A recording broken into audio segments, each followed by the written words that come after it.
आप लोगों के मन में एक प्रश्न आता होगा कि यदि भारत पर 2 बज रहे हैं तो अमेरिका में 4 बज रहे होते हैं, तो लंदन में 7 बज रहे होते हैं। मतलब कि अगर पृथ्वी पर एक जगह रात है तो दूसरी जगह दिन रहता है, एक जगह दिन के 12 बज रहे तो एक जगह रात के 12 बजते हैं, एक जगह सुबह के 4 बजते तो उसी समय पर दूसरी जगह दोपहर के 12 बजते।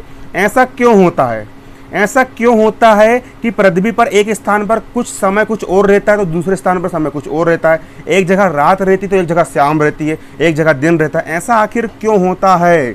तो इस प्रश्न का बिल्कुल, इसको टाइम जोन बोलते हैं, टाइम जोन, समय और देशांतर। इसकी संपूर्ण जानकारी आपको तभी समझ में आएगी जब आपको ये पता हो कि अक्षांश रेखा क्या होती है, देशांतर रेखा क्या होती है, और उसके साथ साथ टाइम जोन क्या होता है, ताप कटिबंध क्या होता है, उत्तरी गोलार्ध। आपको जब तक ये समझ में नहीं आएगा तब तक आप टाइम जोन को नहीं समझ पाओगे। तो मैं आपको ये वीडियो थोड़ा लंबा जाएगा, लेकिन आपको भूगोल की दृष्टि से इसमें एक एक चीज़ बारीकी समझाई जाएगी ताकि आप हर एक प्रकार के exam, UPSC, SSC, CSAT, KBS, चाहे कोई भी एग्जाम क्यों ना, आप आराम से उसको क्लियर कर सको। इसीलिए इस पार्ट को बिल्कुल ध्यान से आपको सुनना है और ध्यान से आपको समझना है ताकि आपका ये पार्ट का कॉन्सेप्ट आपका क्लियर हो जाए और आपका भूगोल बिल्कुल स्ट्रॉन्ग हो जाए। बिल्कुल हम बेसिक पढ़ रहा है, बहुत शानदार तरीके से तैयारी करेंगे। चलिए देखिए, शुरू से करते हैं, है ना।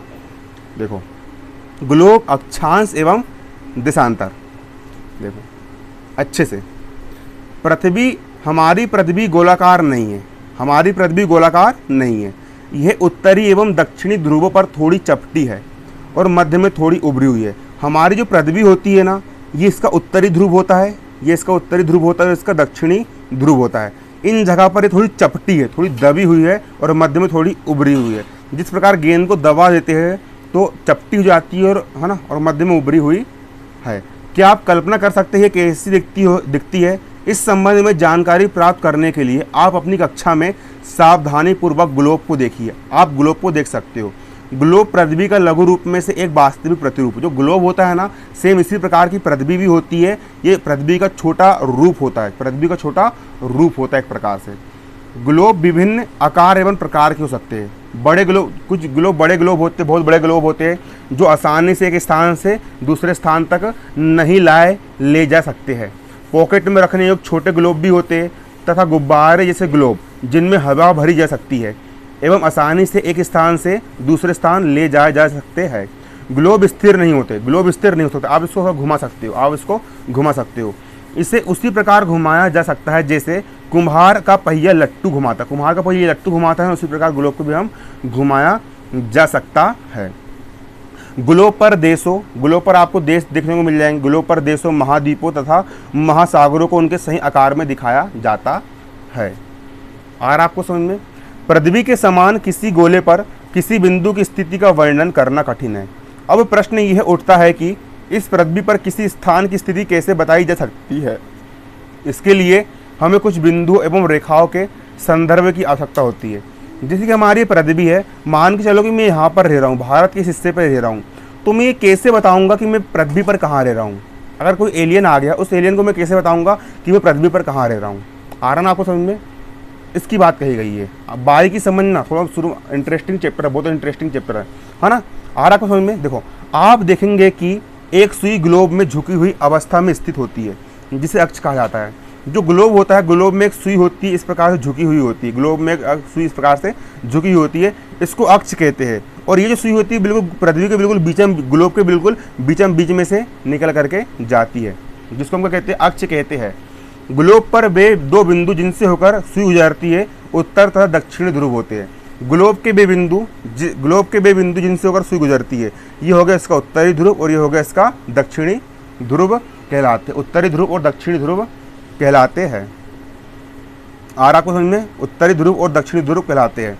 ग्लोब को इस सुई के चारों ओर पृथ्वी की भांति पश्चिम से पूर्व की ओर घुमाया सकता है। जब पृथ्वी पश्चिम से पूर्व की ओर घूमती है, उसी प्रकार आप ग्लोब को भी पश्चिम से पूर्व की ओर घुमा सकते हैं। इन 2 बिंदुओं के सहारे, इस अक्ष के सहारे घुमाया जा सकता है। क्लियर? लेकिन याद रखें, इन दोनों में एक अंतर है। पृथ्वी पर वास्तव में ऐसी कोई सुई नहीं होती है, ये अपने अक्ष पर चारों ओर घूमती है, जो एक काल्पनिक रेखा है। देखो, इसको घुमाने के लिए हमको तो अक्ष लग रहा है, लेकिन पृथ्वी पर ऐसी कोई डंडी नहीं होती, पृथ्वी अपने आप ही घूमते रहती है। यहाँ पर ये कहा गया है। क्लियर? देखो, एक अन्य काल्पनिक रेखा भी ग्लोब को दो बराबर भागों में बांटती है। देखो यहाँ पर एक रेखा हो गई, ये अक्ष दो भागों में बांट रही है पृथ्वी को। इसी प्रकार एक और अन्य रेखा भी होती है जो पृथ्वी को बिल्कुल बराबर दो भागों में बांटती है, दो भागों में बिल्कुल बराबर बराबर पृथ्वी के हिस्से कर देती है। देखिए इसको क्या बोलते हैं, इसको विषुवत व्रत बोलते हैं, इसको विषुवत व्रत कहा जाता है। आप लोग इस चित्र में देख सकते हो, ये हमारी पृथ्वी हो गई है। इस पृथ्वी को, पृथ्वी जो हो गई है हमारी पृथ्वी बिल्कुल गोलाकार पृथ्वी है। इस पृथ्वी के बिल्कुल दो बराबर भाग, बिल्कुल बीचम बीच से दो बराबर भाग एक रेखा करती है, और ये रेखा होती है विषुवत। इस रेखा को विषुवत व्रत कहते हैं या भूमध्य रेखा कहते हैं। और आपको समझ में, ये जो रेखा होती है ये रेखा पृथ्वी को दो बराबर भागों में बांटती है। इसको हम विषुवत व्रत कहते हैं, इसे विषुवत व्रत कहा जाता है। पृथ्वी के उत्तर में स्थित आधे भाग को उत्तरी गोलार्ध तथा दक्षिण में स्थित आधे भाग को दक्षिणी गोलार्ध कहते हैं। देखिए ये विषुवत व्रत हो गया। इसके उत्तर में स्थित आधा भाग, पृथ्वी का आधा भाग, इस विषुवत व्रत के उत्तर में स्थित पृथ्वी का आधा भाग, इस विषुवत व्रत के उत्तर में स्थित पृथ्वी का आधा भाग, इसको हम उत्तरी गोलार्ध कहते हैं। और इस विषुवत व्रत के दक्षिण में स्थित आधे भाग को, इस विषुवत व्रत के दक्षिण में स्थित आधे भाग को हम दक्षिणी गोलार्ध कहते हैं। इस आधे भाग को हम दक्षिणी गोलार्ध कहते हैं, इसको हम दक्षिणी गोलार्ध कहा जाता है ना। ये दोनों बराबर के आधे आधे भाग होते हैं। इस प्रकार विषुवत व्रत पृथ्वी पर एक काल्पनिक व्रत बनाती है। जो विषुवत व्रत होता है ना, पृथ्वी का काल्पनिक व्रत बनाती है। ये कोई रेखा, ये जो रेखा है ना व्रत के आकार की होती है, क्योंकि पृथ्वी ऐसी रोटी टाइप नहीं होती, पृथ्वी गोलाकार होती है। पृथ्वी गोलाकार कैसी होती है, गोलाकार होती है, और बिल्कुल ऐसा निकल कर जाती है। जैसे कि ये पृथ्वी हो गई, हमारी पृथ्वी बिल्कुल गोलाकार होती है। ये हमारी पृथ्वी हो गई, पृथ्वी कैसी होती है, हमारी गोलाकार होती है। देखो हमारी पृथ्वी इस प्रकार से गोलाकार होती है, पृथ्वी हमारी गोलाकार होती है, ये पृथ्वी है हमारी। और विषुवत व्रत जो होती है ना, बिल्कुल बीचम बीच से ऐसा व्रत बनाती जाती है। देखो यहाँ से ऐसी आएगी ये, और यहाँ से ऐसी ये, इस प्रकार से व्रत बनाती हुई बिल्कुल पृथ्वी के बिल्कुल बीचम बीच से ये जाती है। और आपको समझ में, उसको हम विषुवत व्रत कहते हैं। विषुवत व्रत पृथ्वी पर एक काल्पनिक व्रत बनाती है। पृथ्वी के विभिन्न स्थानों की स्थिति बताने का सबसे महत्वपूर्ण संदर्भ बिंदु है। और आपको समझ में, विषुवत व्रत जो होती है महत्वपूर्ण बिंदु होता है। विषुवत व्रत से ध्रुवों तक की स्थित सभी समांतर रेखाएं व्रतों को अक्षांश रेखाएं कहते हैं। अक्षांश रेखा, देखो अक्षांश रेखा क्या होती है, अच्छे समझ लीजिए। देखो अक्षांश रेखा क्या होती है, एक व्रत ये हो गया, विषुवत व्रत। अब इसी के समांतर एक व्रत और होगा यहाँ पर। तो जो कोई भी रेखा इस रेखा के समांतर होती है, समांतर रेखा उनको बोलते हैं जो एक दूसरे को कभी नहीं काटती। ये वाली रेखा हो गई, इस फिर वाली रेखा हो गई, फिर और रेखा हो गई, और रेखा। इस विषुवत व्रत के जितनी भी रेखा समांतर होगी, विषुवत व्रत के समांतर सभी रेखाएं, विषुवत व्रत के समांतर सभी रेखा, जितनी भी रेखा इस विषुवत व्रत के समांतर होती है, जितनी भी रेखा इस विषुवत व्रत के समांतर होती है, उन रेखाओं को हम अक्षांश रेखा कहते हैं, है ना। आ रहा आपको समझ में। देखो पृथ्वी का विषुवत व्रत है, इस विषुवत व्रत की जितनी भी रेखा समांतर होगी, जितनी भी रेखा इसके समांतर होगी, उन सभी रेखा को अक्षांश रेखा कहते हैं। जैसे कि एक प्रकार से हमारा विषुवत व्रत हो गया बिल्कुल बीचम बीच का, ये हमारा एक विषुवत व्रत होगा विषुवत व्रत पृथ्वी को बिल्कुल दो भागों में बांट रहा है। इसके समांतर जितनी भी रेखा है, ये वाली रेखा, फिर ये वाली रेखा, जितनी भी रेखा इसके समांतर होती है, उन रेखाओं को हम अक्षांश रेखा कहते हैं। वे रेखाएं हमारी अक्षांश रेखाएं कहलाती है। आपको समझ में आ गया अक्षांश रेखा किसे कहते हैं। देखिए विषुवत व्रत शून्य अंश अक्षांश दर्शाती है। जो विषुवत व्रत होता है हमारा, जो विषुवत व्रत होता है, ये शून्य अक्षांश को दर्शाता है, बिल्कुल 0 डिग्री। मतलब कि ये शून्य, ये भी एक अक्षांश रेखा है, लेकिन इस अक्षांश रेखा की माप होती है 0 डिग्री। इस अक्षांश रेखा की माप होती है हमारी 0 डिग्री। इस अक्षांश रेखा की माप होती है हमारी 0 डिग्री। शून्य अक्ष अक्षांश को दर्शाती है। विषुवत व्रत जो होती है शून्य अक्ष अक्षांश को दर्शाती है। चूँकि विषुवत व्रत से दोनों तरफ ध्रुवों के बीच की दूरी पृथ्वी के चारों ओर व्रत का 1/4 है। देखिए चूँकि विषुवत व्रत से दोनों तरफ के ध्रुवों के बीच की दूरी पृथ्वी के चारों ओर के व्रत का 1/4 है, अतः इसका माप होगा 360 अंश का 1/4 यानी 90 अंश। इसका माप होगा 360 अंश का 1/4 यानी 90 अंश। इस प्रकार 90 अंश उत्तरी अक्षांश ध्रुव को दर्शाती है तथा 90 अंश दक्षिणी अक्षांश ध्रुव को दर्शाती है। इस टॉपिक को बारीकी से समझिए। देखिए विषुवत व्रत शून्य अंश अक्षांश को दर्शाती है। क्लियर। जो हमारी जो विषुवत व्रत होता है ये शून्य अंश अक्षांश को दर्शाती है। ये शून्य अंश का हमारा क्या हो गया, अक्षांश हो गया। शून्य अंश अक्षांश को दर्शाती है। क्लियर। चूंकि विषुवत वृत्त से दोनों तरफ ध्रुवों के बीच की दूरी पृथ्वी के चारों ओर के वृत्त का 1/4 है। देखो, विषुवत वृत्त से दोनों ओर के ध्रुवों की दूरी, ये विषुवत वृत्त है, इससे दोनों ओर के ध्रुवों की दूरी यहाँ से लेकर के यहाँ तक की दूरी, या फिर यहाँ से लेकर के यहाँ तक की दूरी। विषुवत वृत्त से दोनों ओर के ध्रुवों की दूरी, इस विषुवत वृत्त से उत्तरी ध्रुव तक की दूरी, या इस विषुवत वृत्त से दक्षिणी ध्रुव तक की दूरी, इतनी दूरी।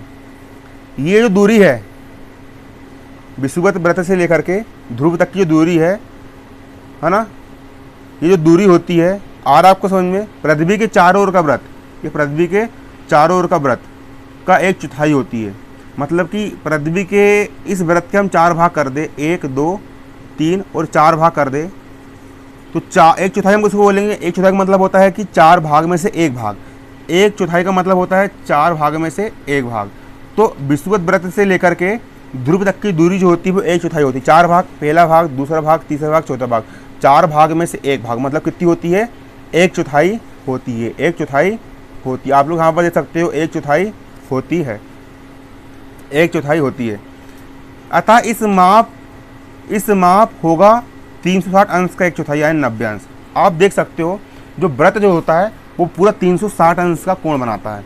देखिए, देखो, अगर हम यहाँ से नापे, चांदी से नापे, तो 0 अंश, फिर 90 अंश का समकोण, फिर 180 अंश हो गया, 180 अंश, फिर यहाँ से 270 अंश, फिर 360 अंश।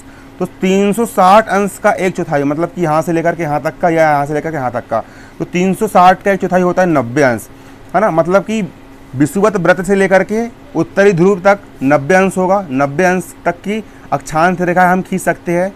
तथा विषुवत वृत्त से लेकर के दक्षिणी ध्रुव तक, विषुवत वृत्त से लेकर के दक्षिणी ध्रुव तक हम 90 अंश अक्षांश तक की रेखाएं हम खींच सकते हैं।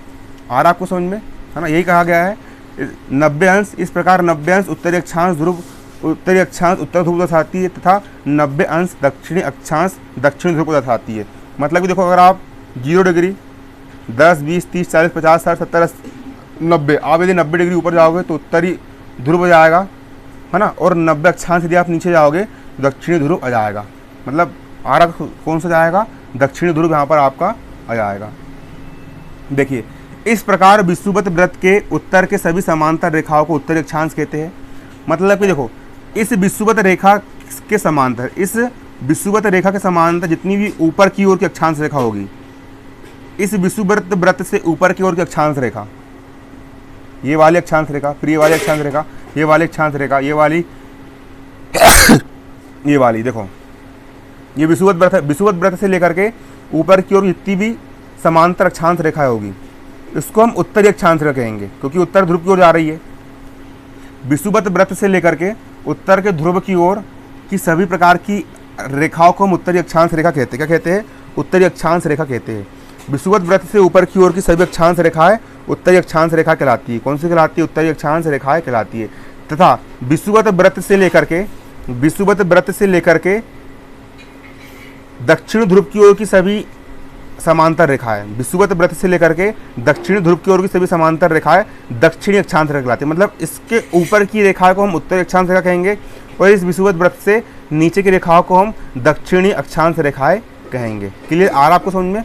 विषुवत वृत्त से ऊपर की सभी रेखाएं उत्तरी अक्षांश रेखा कहलाती है तथा विषुवत वृत्त से लेकर के नीचे की सभी रेखाएं दक्षिणी अक्षांश रेखाएं कहलाती है।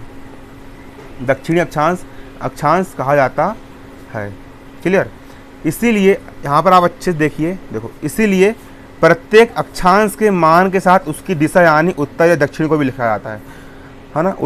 उत्तर को दक्षिण को भी लिखा जाता है। समानतः इसे उत्तर या दक्षिण अक्षर से व्यक्त किया जाता है। उदाहरण के लिए महाराष्ट्र में चंद्रपुर एवं ब्राज़ील, दक्षिण अमेरिका में बेलो होरिज़ोंटल दोनों एक ही अक्षांश 20 पर स्थित है। एक ही अक्षांश 20 पर स्थित है, लेकिन चंद्रपुर विषुवत वृत्त के 20 अंश उत्तर में एवं बेलो होरिजेंट विषुवत वृत्त के 20 अंश दक्षिण में स्थित है। इसीलिए हम कहते हैं चंद्रपुर 20 अंश उत्तरी अक्षांश पर तथा बेलो होरिजोंट 20 अंश दक्षिणी अक्षांश पर स्थित है। आप देख सकते हो विषुवत वृत्त से, देखिए कुल मिलाकर के बात यह है, देखो मान चलो कि मेरा गांव यहाँ पर है और मेरे दोस्त का गांव यहाँ पर है। ये 0 डिग्री है, 0, 10, 20, ये भी 20 डिग्री उत्तर अक्षांश है। और यहाँ से नीचे आऊँ 0, 10, 20 और ये भी 20 डिग्री अक्षांश पर है। अगर मैं ऐसा बोलूँ कि मेरा घर 20 डिग्री पृथ्वी पर उत्तरी अक्षांश, अगर मैं ऐसा बोलूँ कि मेरा घर पृथ्वी पर 20 डिग्री उत्तरी अक्षांश पर है, अगर मैं ऐसा बोलूँ कि मेरा घर पृथ्वी पर 20 डिग्री उत्तरी अक्षांश पर है, तो सामने वाला समझ नहीं पाएगा। उसको पता कैसे चलेगा कि 20 डिग्री ऊपर है या 20 डिग्री नीचे है ना कि नहीं। इसीलिए मुझे ऐसा लिखना पड़ेगा कि मेरा घर 20 डिग्री उत्तरी अक्षांश पर है, तो वो समझ जाएगा कि इसके ऊपर की ओर जाना है। और अगर मैं ऐसा बोल लूँ कि मेरे दोस्त का घर 20 डिग्री दक्षिणी अक्षांश पर है, तो बंदा समझ जाएगा कि मेरे इसके दोस्त का घर 20 डिग्री नीचे, इस नीचे की ओर जाएगा, वो दक्षिणी अक्षांश पर है। आ रहा कुछ समझ में? उत्तर मतलब ऊपर, दक्षिण मतलब इससे नीचे, है ना, दक्षिण अक्षांश पर है। जैसे जैसे हम विषुवत वृत्त से दूर जाते हैं अक्षांश का आकार घटते जाता है, स्वाभाविक सी बात है। देखो पृथ्वी बीच में विषुवत वृत्त की रेखा सबसे बड़ी होती है गोलाकार, फिर रेखा फिर उससे और छोटी जाएगी, फिर इससे और छोटी, इस देखो ये, फिर उससे और छोटी, फिर उससे और छोटी, फिर और छोटी और छोटी और छोटी, मतलब अक्षांश रेखाओं का आकार छोटा होता जा रहा है। आप यहाँ पर देख सकते हो, देखो ये विषुवत वृत्त की रेखा बड़ी, फिर ये और छोटी, फिर ये और छोटी और छोटी, फिर ये सबसे छोटी, इस प्रकार से घटती जाती है। उसके बाद जब हम नीचे भी जाएंगे तो नीचे जाने पर भी अक्षांश रेखाओं का आकार छोटा हो जाता है, मतलब कि घटता जाता है ना। अब यहाँ पर देख सकते हो आप महत्वपूर्ण अक्षांश। महत्वपूर्ण अक्षांश या समांतर रेखा क्या होती है? विषुवत वृत्त, विषुवत वृत्त 0 डिग्री, विषुवत वृत्त 0 डिग्री, उत्तर ध्रुव 90 डिग्री उत्तर तथा दक्षिण ध्रुव 90 डिग्री दक्षिण के अतिरिक्त 4 महत्वपूर्ण अक्षांश रेखाएं होती है। देखो सबसे पहले सबसे मोस्ट अच्छी अक्षांश रेखा होती है 0 डिग्री, इसको हम विषुवत वृत्त या भूमध्य रेखा कहते हैं, ये होती है 0 डिग्री। क्लियर? दूसरी महत्वपूर्ण अक्षांश होती है हमारी ये यहाँ की 90 डिग्री ऊपर जाएंगे तो 0, 10, 20, 30, 40, 50, 60, 70, 80, 90, 90 जाएंगे तो उत्तरी ध्रुव हो गया ये। उसी प्रकार जब और 90 नीचे आएंगे 10, 20, 30, 40, 50, 60, 70, 80, 90, ये हो गया दक्षिणी। देखो 3 महत्वपूर्ण कौन कौन सी हो गई? 90 डिग्री उत्तरी अक्षांश और 90 डिग्री दक्षिणी अक्षांश, ये ध्रुव हो गया हमारा। उत्तर ध्रुव को हम बोल सकते हैं 90 डिग्री उत्तरी अक्षांश और दक्षिणी ध्रुव को हम बोल सकते हैं 90 डिग्री दक्षिणी अक्षांश, दक्षिणी अक्षांश रेखा। और एक बिल्कुल बीचम बीच की हो गई 0 डिग्री वाली, एक बिल्कुल बीचम बीच की हो गई 0 डिग्री की रेखा। क्लियर? अब इन इसके अतिरिक्त और 4 महत्वपूर्ण रेखा भी होती है। मैं आपको पहली बता देता हूँ कौन कौन सी होती है। देखो 0 डिग्री अक्षांश से मतलब विषुवत रेखा से, भूमध्य रेखा से जब आप 23 डिग्री ऊपर जाओगे, 10, 20 और ये 23 डिग्री, 23.5 डिग्री ऊपर जाओगे, 23, 23.5 मतलब 23 सही 1/2 अंश ऊपर जाओगे। जब आप 0 डिग्री अक्षांश से 23 सही 1/2 डिग्री ऊपर जाओगे तो 23 सही 1/2 डिग्री उत्तरी अक्षांश, इसको उत्तर ऊपर की मतलब उत्तरी है, उत्तरी अक्षांश। यहाँ से होकर के जो रेखा जाती है उसको हम कर्क रेखा बोलते हैं, उसको हम क्या बोलते हैं? उसको हम कर्क रेखा कहते हैं, कर्क रेखा कहते हैं। तथा 0 डिग्री विषुवत रेखा से जब हम नीचे की ओर जाएंगे, 0 डिग्री विषुवत भूमध्य रेखा से नीचे की ओर 23.5 दक्षिणी अक्षांश, नीचे आ रहा मतलब दक्षिणी अक्षांश रेखा, इस दक्षिणी अक्षांश रेखा को हम मकर रेखा कहते हैं। इसको हम क्या कहते हैं? इसको हम मकर रेखा कहते हैं, इसको हम क्या कहते हैं? मकर रेखा। मतलब कि 23.5 डिग्री ऊपर जाओगे तो कर्क रेखा आएगी और 23.5 डिग्री नीचे आओगे तो मकर रेखा आएगी। क्लियर? देखिए पहली होती है उत्तरी गोलार्ध में कर्क रेखा 23.5 डिग्री उत्तरी अक्षांश और दक्षिण गोलार्ध में मकर रेखा 23.5 डिग्री दक्षिणी, है ना। अब देखो और तीसरी होती है विषुवत वृत्त के 66 सही 1/2 उत्तर में उत्तर ध्रुव वृत्त। देखिए जब देखो यहाँ पर विषुवत वृत्त जो होता है, यहाँ पर जो विषुवत वृत्त होता है ये 0 डिग्री पर होता है। जब आप इस विषुवत वृत्त 0 डिग्री से जब आप 66.5 ऊपर जाओगे, 66 सही 1/2 उत्तरी अक्षांश पर जाओगे, 66 सही 1/2 उत्तरी अक्षांश पर जाओगे तो यहाँ पर एक जो व्रत आता है उसको हम बोलते हैं उत्तर ध्रुव व्रत। उत्तर ध्रुव व्रत अच्छे समझ लीजिए। देखो इससे ऊपर गए 23.5 ऊपर गए तो कर्क रेखा आएगी इस, और जब 0 डिग्री से हम 10, 20, 30, 50, 60, 66 सही 1/2 उत्तरी अक्षांश पर जाएंगे, 66 सही 1/2 उत्तरी अक्षांश, 66 सही 1/2 उत्तरी अक्षांश पर जाओगे तो उत्तरी ध्रुव व्रत आता है। उत्तरी ध्रुव व्रत आता है, ये भी एक महत्वपूर्ण अक्षांश रेखा है ना। और एक और, जब आप 0 डिग्री भूमध्य रेखा से जब आप 66 सही 1/2 दक्षिण अक्षांश पर जाओगे, जब आप 0 डिग्री भूमध्य रेखा से जब आप 66 सही 1/2 दक्षिण अक्षांश पर जाओगे तो यहाँ पर दक्षिण ध्रुव व्रत आता है। यहाँ पर क्या आता है? दक्षिण ध्रुव व्रत आता है। ये एक प्रकार से 4 महत्वपूर्ण रेखाएं होती है। अब अगले वीडियो में हम ये देखेंगे कि ताप कटिबंध क्या होते हैं। हम देखेंगे कि ताप कटिबंध क्या होते हैं। क्लियर? ताप कटिबंध और देशांतर रेखाओं को हम अगले वीडियो में देखेंगे।